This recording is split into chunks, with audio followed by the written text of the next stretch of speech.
కుకెట్పల్లి కేపీహెచ్పీ కాలనీలోని multipurpose function హాల్ను MLA Madhavaram Krishnarao పరిశీలించారు. బీఆర్ఎస్ ప్రభుత్వంలో 4 కోట్లతో ఫంక్షన్ హాల్ను నిర్మించి ప్రజలకు అందుబాటులోకి తెచ్చామన్నారు. అధికారుల నిర్లక్ష్యం వల్లే అసాంఘిక కార్యక్రమాలకు అడ్డాగా ఫంక్షన్ హాల్ తయారైందని మండిపడ్డారు. నిరుపేదలు పెళ్లిళ్లు శుభకార్యాలు చేసుకోవడానికి బీఆర్ఎస్ ప్రభుత్వం ఫంక్షన్ హాల్ కట్టిస్తే కాంగ్రెస్ నాయకులు మాత్రం దానిని పార్లుగా మార్చారని నిప్పులు చెరిగారు. జోనల్ కమిషనర్ ఫంక్షన్ హాల్ను పరిశీలించి మరమ్మతులు చేపట్టాలని డిమాండ్ చేశారు.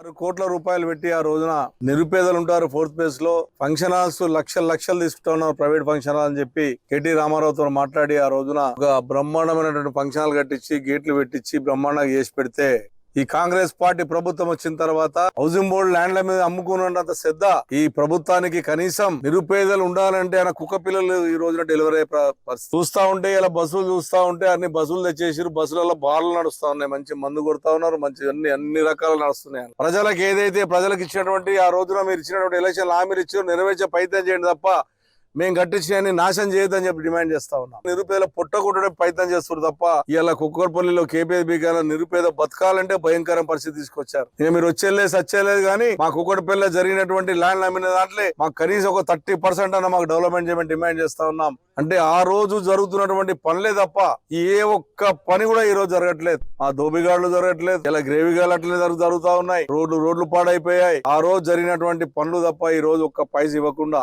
ఈ 2 ఏళ్లలో వాళ్ళు ఇచ్చింది ఏంటంటే నెలకు 20-30 కోట్ల రూపాయలు వేసి అభివృద్ధి చేస్తే ఈ 2 ఏళ్లలో వాళ్ళు ఇచ్చింది 5 నుంచి 10 కోట్ల రూపాయలు.